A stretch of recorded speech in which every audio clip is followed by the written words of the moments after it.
베드로후서 1장 12절에서 21절까지 말씀을 교독합니다. 그러므로 너희가 이것을 알고 이미 있는 진리에 서 있으나 내가 항상 너희에게 생각나게 하려 하노라. 내가 이 장막에 있을 동안에 너희를 일깨워 생각나게 함이 옳은 줄로 여기노니 이는 우리 주 예수 그리스도께서 내게 지시하신 것 같이 나도 나의 장막을 벗어날 것이 임박한 줄을 알미라. 내가 힘써 너희로 하여금 내가 떠난 후에라도 어느 때나 이런 것을 생각나게 하려 하노라.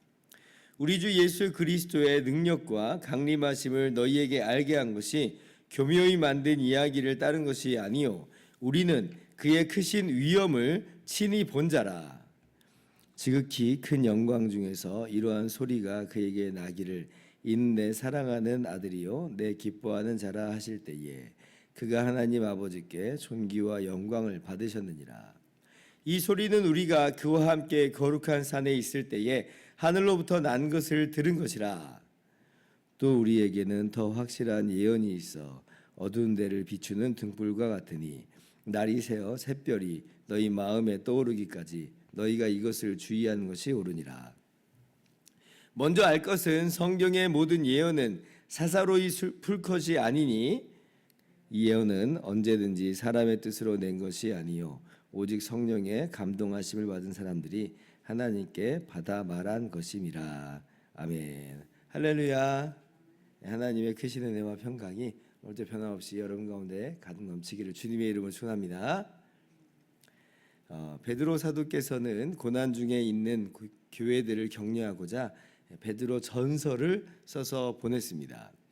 그리고 그 격려 중에 하나가 뭐냐면 하나님의 아들이신 예수님의 십자가 대속으로 우리가 죄 용서함을 받고 하나님의 자녀가 되었다. 그렇게 거듭났다는 거예요. 그래서 우리는 주님 다시 오실 때에 장차 하나님의 나라를 썩지 않고 쇠하지 않고 더럽지 않은 그 나라를 기업으로 상속받게 되었다라고 하는 겁니다. 이러한 산 소망이 고난 중에 있는 우리에게 정말 위로가 되고 격려가 됩니다. 그래서 우리가 다 아멘 하면서 정말 감사하면서 하나님께 영광을 돌리죠. 그런데 이제 그렇지 않았던 사람들이 있었던 모양이에요. 예수님 다시 오시는 게 어디 있냐는 거죠. 장차 임할 하나님의 나라? 그런 거 다 지어낸 이야기다라고 하는 거예요. 지금 이 세상이 전부고 지금 이 세상이 계속되는 것이다 라고 하면서 자꾸 다른 사람들을 막 미혹하는 거죠. 어쩌면 예수님께서 다시 오신다는 것을 알고 기다리는 사람들도 지금 당장 다시 오시지 않으니까 왜 다시 오시지 않지? 라고 하면서 그 사람들의 미혹에 막 흔들흔들 하는 거예요. 그러니까 베드로 사도께서 다시 편지를 쓰는 겁니다. 그게 오늘 우리가 함께 읽은 베드로 후서 말씀이에요. 가장 좋은 방법은 편지보다도 사도가 직접 방문하는 게 가장 좋은 방문이겠죠. 그래서 진리를 다시 한번 전하고 또 가르치는 것으로 그들을 견고하게 세워주면 그것보다도 좋은 건 없을 것 같습니다. 그런데 일단 이제 그게 안 되는 게 거리가 너무 멀어요. 이게 뭐 당장 내가 간다고 해서 갔다가 오는 어떤 그런 쉬운 거리가 아니라는 거죠. 베드로전서 5장을 보면 지금 베드로 사도가 어디에 있는 것으로 보이냐면 영적 바벨론이다라고 하는 이 로마에 있는 것으로 간주가 됩니다. 로마 제국의 수도 로마를 말하는 거예요. 그리고 지금 편지를 지금 받아드는 사람들은 특별히 어떤 사람들, 어떤 교회가 지칭됐어요. 베드로전서 1장 보니까 오늘날 튀르키예 그 지역에 있는 교회들을 수신자로 하고 있잖아요. 그러면 지금 로마에서 터키까지, 튀르키예까지 비행기로 가면야 오늘날 뭐 금방 갔다 올 수 있지만, 그러나 당시로서는 이게 산 넘고 물 건너 바다 건너셔. 네, 엄청 이게 지금 먼 거리예요. 결코 쉽게 오고 갈 수 있는 거리가 아니라라고 하는 겁니다. 게다가 지금 베드로 사도의 상태가 갈 수 있는 상태는 아니에요. 14절 말씀 보세요. 자, 이는 우리 주 예수 그리스도께서 내게 지시하신 것 같이 나도 나의 장막을 벗어날 것이 임박한 줄을 알미라. 지금 어떤 상황이냐면 곧 장막을 벗어날 것 같다. 그러니까 곧 죽을 것 같다라고 하는 거예요. 그러니까 베드로 사도가 나이가 많은 것도 있겠지만 이제 순교의 시간이 다가왔다.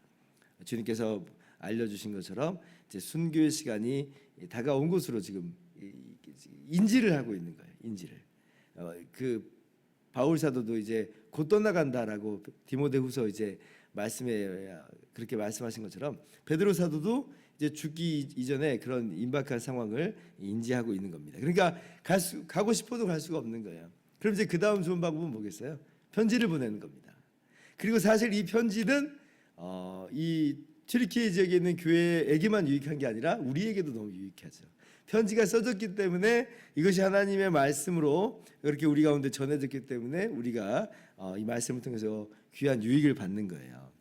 그래서 편지를 보냈다. 어떻게 보면 좀 아쉬움이 될 수 있지만 그러나 당시로서는 가장 좋은 방법이었고 사실은 우리에게 있어서는 정말 너무나 좋은 그런 길이었다라고 우리가 알게 되죠. 그래서 이제 베드로 사도께서 편지를 통해서 다시 한번 이 진리의 말씀을 확고부동하게 전하는 거예요. 이미 진리 안에 서 있어요. 이미 진리 안에 서 있지만 그런데 미혹되지 않기를 바라는 마음, 다시 그 마음이 일깨워지기를 바라는 마음으로, 그래서 진리 안에 견고히 서게 하고자 하는 그런 의도로 지금 편지를 쓴 겁니다. 지금 다른 어떤 새로운 이론이나 내용을 전달해주고자 하는 게 아니에요.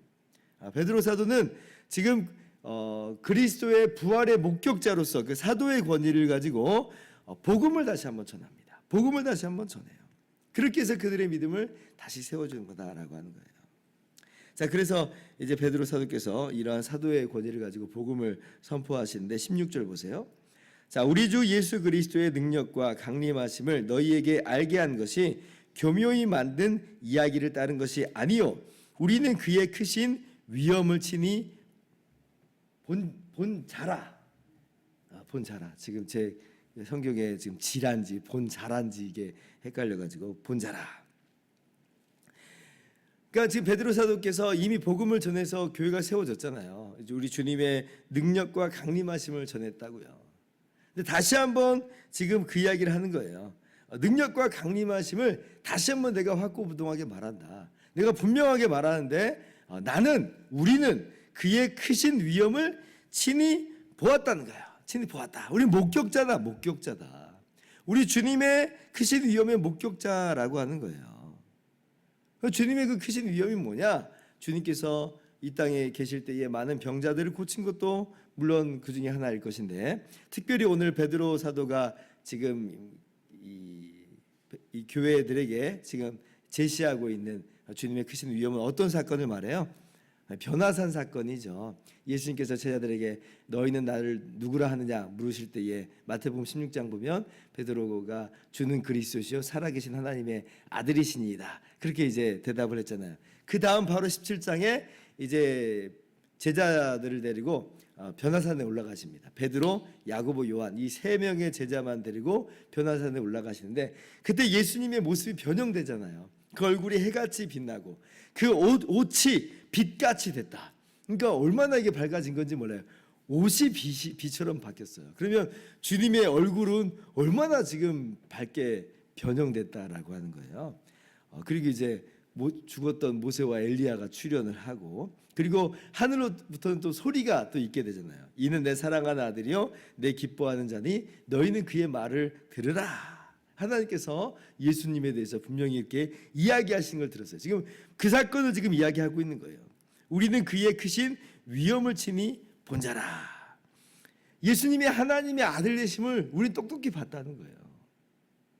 그러니까 주님이 단 한 번 정말 그렇게 하나님의 영광을 슬쩍 보여주신 적이 있는데 바로 그것을 이야기하고 있어요. 예수님은 정말 하나님의 아들이시다. 그러면 그 하나님의 아들이신 예수님의 보배로운 피가 우리의 죄를 능히 속해 줄 수 있는 것이다.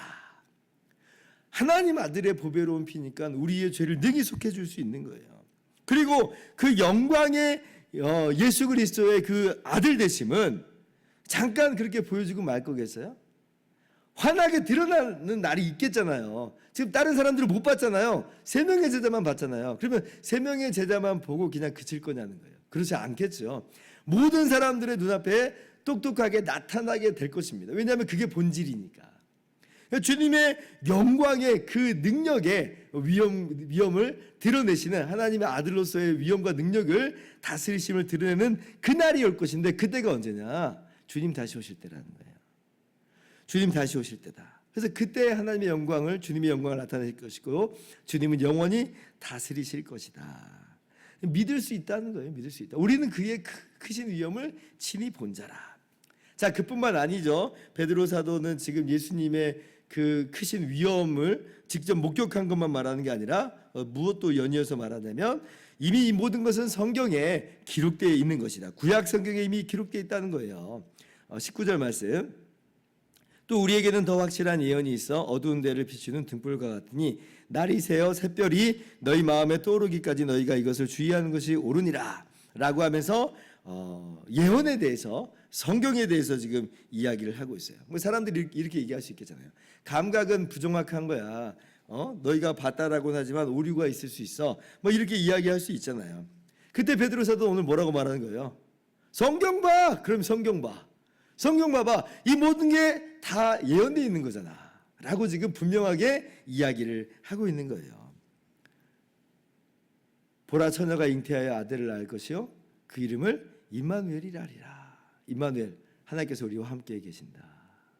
이는 한 아기가 우리에게 낳는데 그는 영존하신 아버지요 평강의 왕이다. 그가 영원히 다스리실 것이다. 보라, 내가 새 하늘과 새 땅을 창조하나니 이전 것은 기억되거나 마음에 생각나지 아니할 것이라. 어때요? 다 이 말씀 들으면 신약 성경 같잖아요. 그죠?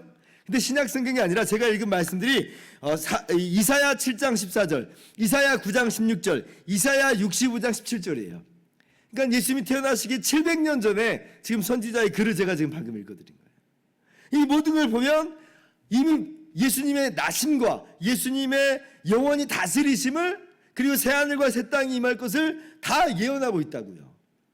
성경이 이미 그렇게 분명하게 예언한 것을, 바로 그것이 이루어지고 있는 것뿐이다.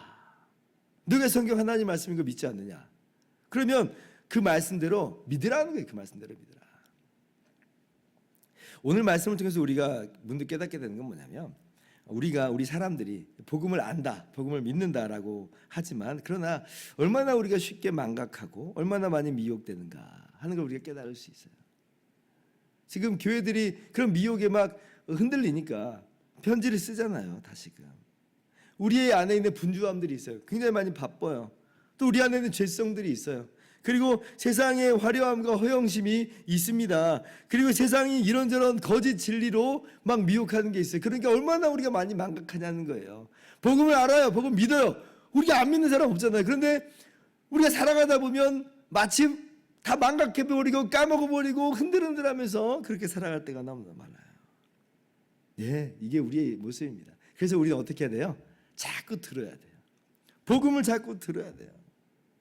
우리가 지금 평지에 지금 있는 차가 아니라 우리는 경사지에 있는 차예요. 뒤로 밀려갑니다. 자꾸 세상의 분주함과 화려함에 뺏겨서 복음을 까먹어버려요. 그러니까 복음을 까먹으니까 산소망을 잊어버리니까 그냥 그 삶이 이 세상에 묻혀가지고 살아가고 때로는 힘들고 고난과 낙심과 절망 가운데 살잖아요. 그럼 그때 뭘 들어야 되는가? 우리가 까먹었던, 분명히 알고 믿고 있지만 우리가 망각하고 있는 복음을 다시 들어야죠. 오늘 베드로 사도의 이 목격을 다시 한번 보고, 신약 성경을 보고, 그죠? 그리고 이 모든 게 구약에 이미 다 기록되어 있는 것이 이루어지는 거니, 구약 성경도 또 이어서 보고, 그러니까 신약 성경도 보고 구약 성경도 보고, 그렇게 하나님의 말씀을 우리가 계속 읽고 듣고 그렇게 주님 안에 나아갈 때에 그것이 우리를 다시 일깨워주고 견고하게 세워주는 것입니다. 오늘 또 주의 말씀이신, 하나님의 말씀이신 성경을 읽으면서 복음을 듣고 그 안에서 예수님 만나고 그렇게 주님과 친밀하고 긴밀한 교통을 누리시면서 하늘의 은혜와 평강을 충만하게 경험하시는 저와 여러분 모두 되기를 주님의 이름으로 축원합니다. 기도하겠습니다.